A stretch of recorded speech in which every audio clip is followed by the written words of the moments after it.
UP के अंदर ease of doing business के लक्ष्य को प्राप्त करने के लिए कहाँ 14वें स्थान पर थे, और कहाँ हम देश के अंदर 4 अचीवर स्टेट हैं, उनमें से यूपी एक है।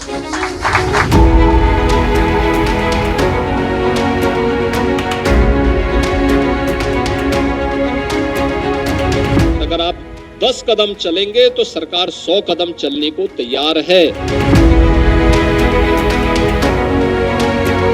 क्या किसी भी प्रदेश सरकार के पास इतना पैसा होता है कि वो स्कूल, अस्पताल, एक्सप्रेसवे, मेडिकल कॉलेज, मेट्रो या एयरपोर्ट जैसी चीजों पर खर्च कर सके? जवाब है हाँ। पैसा होता है सरकार के पास, लेकिन अगर पूरा सरकारी खजाना इन बुनियादी चीजों और विकास के काम में खर्च हो जाए तो सरकार के पास दूसरे काम के पैसे ही नहीं बचेंगे। यही वजह है कि जब भी किसी भी प्रदेश में इंफ्रास्ट्रक्चर खड़ा करना होता है, उसे बेहतर बनाना होता है, तो सरकार की नजर उन प्राइवेट सेक्टर्स की तरफ जाती है जो प्रदेश के विकास के लिए पैसा लगाना चाहते हैं। इंफ्रास्ट्रक्चर के इसी डेवलपमेंट मॉडल को कहते हैं पीपीपी, यानी कि पब्लिक प्राइवेट पार्टनरशिप। यानी कि पैसे सरकार भी लगाएगी और प्राइवेट सेक्टर भी, जिससे विकास को रफ्तार मिल सके। देश की सबसे ज्यादा आबादी वाले प्रदेश उत्तर प्रदेश ने भी मुख्यमंत्री योगी आदित्यनाथ के नेतृत्व में इसी मॉडल को अपनाया है और इसके जरिए अपना यूपी अब सिर्फ आबादी में ही नहीं बल्कि अर्थव्यवस्था और विकास में भी देश का नेतृत्व कर रहा है।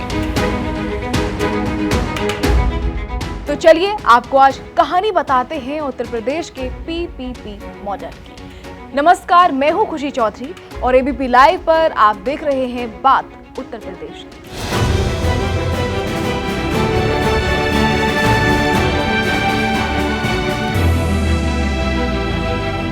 योगी आदित्यनाथ के नेतृत्व वाली यूपी सरकार ने यह तय किया है कि जो प्रदेश पूरे देश में आबादी के लिहाज से नंबर 1 है, अर्थव्यवस्था में भी उसे नंबर 1 बनाना है।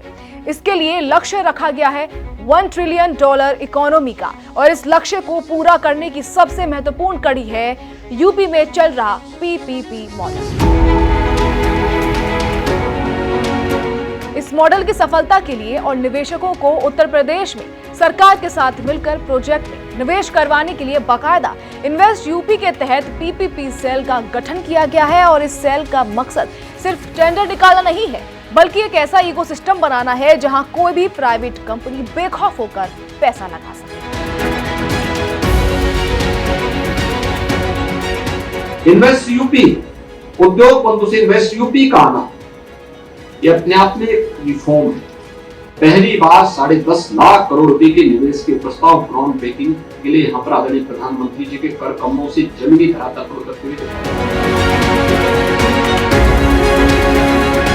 निवेशक को ये भरोसा हो कि उसका पैसा उस जगह पर लग रहा है जहां उसे बेहतर रिटर्न मिलेगा, सुरक्षा की गारंटी होगी और सुविधाओं में सरकार कोई कसर नहीं रखेगी। वो बात चाहे एक्सप्रेस वे बनाने की हो, मेडिकल कॉलेज बनाने की हो, मेट्रो बनाने की हो या फिर टूरिज्म सेक्टर की, उत्तर प्रदेश में विकास की हर इबारत को लिखने में पीपीपी मॉडल का सहारा लिया जा रहा है। निवेशकों के लिए पीपीपी मॉडल और बेहतर हो सके, इसके लिए यूपी सरकार ने अपनी नीतियों में भी बदलाव किया है और सबसे बड़ा बदलाव है सिंगल विंडो क्लियरेंस सिस्टम। पहले किसी भी निवेशक को निवेश करने के लिए दुनिया भर के विभागों के चक्कर काटने पड़ते थे। जमीन मिली तो पर्यावरण की एनओसी नहीं मिली, पर्यावरण की एनओसी मिली तो फायर डिपार्टमेंट की नहीं मिली, फायर की मिली तो बिजली विभाग में फाइल अटक गई, वहां भी सब हो गया तो लेबर डिपार्टमेंट ने अटका दिया। लेकिन ये सब गुजरे जमाने की बात है। अब निवेशकों के लिए पीपीपी सेल ने सुनिश्चित किया है कि सिंगल विंडो क्लियरेंस होगा और निवेशक को सारे अप्रूवल एक ही जगह से मिलेगा। दूसरा बड़ा बदलाव है वायबिलिटी गैप फंडिंग, यानी कि वीजीएफ में बढ़ोतरी का। दरअसल कोई भी निवेशक किसी प्रोजेक्ट में निवेश करता है तो उसे भी मुनाफा कमाना ही होता है, लेकिन सरकार के कई ऐसे प्रोजेक्ट होते हैं जिनमें मुनाफे की गुंजाइश बेहद कम होती है, लिहाजा निवेशक उससे बचते हैं। उदाहरण के लिए पीपीपी मॉडल पर बने अस्पताल, जिसमें निवेशक के लिए मुनाफे की गुंजाइश कम होती है, लागत ज्यादा होती है, क्योंकि सरकार ऐसे प्रोजेक्ट पर पहले अपनी तरफ से 20% निवेश करती थी और निवेशक के 80% पैसे लगते थे। लेकिन अब नए बदलाव के तहत सरकार ने तय किया है कि वो वायबिलिटी गैप फंडिंग बढ़ाएगी और अपनी हिस्सेदारी को 20% से बढ़ाकर 30% तक करेगी। तीसरा बड़ा बदलाव है लॉन्ग टर्म लीज का। पहले सरकार निवेशकों को जो जमीन और संपत्ति देती थी उसकी समयावधि कम होती थी, लेकिन अब सरकार ने लीज की अवधि 30 साल से लेकर 90 साल तक कर दी है, जिससे निवेशक को अपना पैसा वापस पाने में, मुनाफा कमाने में दिक्कत ना हो और लोगों पर भी कोई भार न पड़े। अब यूपी सरकार के पीपीपी सेल और उससे हुए बदलावों को देखना है तो इंफ्रास्ट्रक्चर को देखिए। अभी यूपी का गंगा एक्सप्रेसवे राज्य का सबसे लंबा एक्सप्रेसवे है जो मेरठ को प्रयागराज से जोड़ता है। ये पीपीपी मॉडल पर बना है जिसमें जमीन सरकार की है, लेकिन इसको बनाने और टोल वसूलने का काम प्राइवेट सेक्टर के हाथ में है। नोएडा के जेवर में बने नोएडा इंटरनेशनल एयरपोर्ट को ज्यूरिख एयरपोर्ट इंटरनेशनल ने बनाया है। जमीन यूपी सरकार ने दी है, लेकिन इसे विश्व स्तरीय बनाने का काम प्राइवेट सेक्टर ने किया है। इस इंटरनेशनल एयरपोर्ट ने यूपी के विकास की एक नई तस्वीर पूरी दुनिया के सामने पेश की है। लखनऊ, कानपुर और आगरा के बाद भी अब मेट्रो रेल और रीजनल रैपिड ट्रांजिट सिस्टम यानी आरआरटीएस में प्राइवेट सेक्टर के प्लेयर्स को बुलाया जा रहा है। लेकिन बात यहीं खत्म नहीं होती, बात तो यहां से शुरू हो रही है, क्योंकि यूपी सरकार की महत्वाकांक्षी परियोजना एक जिला, एक मेडिकल कॉलेज में भी प्राइवेट सेक्टर की मदद से पीपीपी मॉडल को सफलतापूर्वक लागू किया जा रहा है। यूपी के जिन 16 जिलों में कोई मेडिकल कॉलेज नहीं था, सिर्फ जिला अस्पताल था, वहां के आसपास की जमीन को सरकार ने अपने पास लिया, निवेशकों को बुलाया और अब उनके पैसे से वहां मेडिकल कॉलेज तैयार हो रहा है। पीपीपी मॉडल पर मेडिकल कॉलेज बनेगा, डॉक्टर आएंगे और पढ़ाई के साथ साथ बीमार की दवाई भी होगी।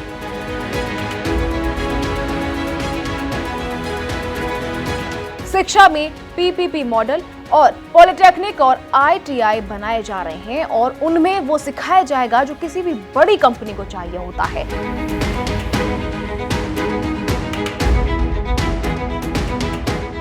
लेकिन जो सबसे बड़ा बदलाव हुआ है इस पीपीपी मॉडल से, वो है उत्तर प्रदेश का पर्यटन। यहाँ की विरासत पूरी दुनिया में मशहूर है। किले और हवेलियां ऐसी ऐसी हैं कि देखने वाले दंग रह जाते हैं, लेकिन पैसे की कमी की वजह से इनका रखरखाव बेहतर ढंग से नहीं हो पाता। ऐसे में यूपी सरकार ने पीपीपी मॉडल पर हेरिटेज टूरिज्म शुरू किया है, जिसका मकसद अपनी पुरानी धरोहरों को संजोना और उन्हें दुनिया के सामने दिखाना है। वो बात चाहे झांसी के बरुआ सागर किले की हो या मिर्जापुर के चुनार के किले की, यूपी की सरकार इन्हें प्राइवेट होटल चेन्स को लीज पर दे रही है। शर्त सिर्फ ये है कि प्राइवेट कंपनियां इमारत की ऐतिहासिक गरिमा को बरकरार रखते हुए उसे लग्जरी होटल में तब्दील करेंगी, ताकि यूपी में होटल भी बेहतर हो और धरोहरें भी सुरक्षित हो। बाकी तो यूपी में बन रहा डिफेंस कॉरिडोर भी इसी पीपीपी सेल की सफलता का नतीजा है, जिसमें ब्रह्मोस मिसाइल यूनिट जैसी बड़ी फैक्ट्रियां भी सरकार और प्राइवेट सेक्टर के बेहतरीन तालमेल से चल रही हैं। और ये सब तो अभी बस शुरुआत है। अभी तो यूपी के वेस्ट मैनेजमेंट से लेकर सोलर एनर्जी और इलेक्ट्रिक बसों के संचालन तक में पीपीपी मॉडल लागू होगा, जिससे भविष्य में उत्तर प्रदेश की पूरी तस्वीर ही बदल जाएगी।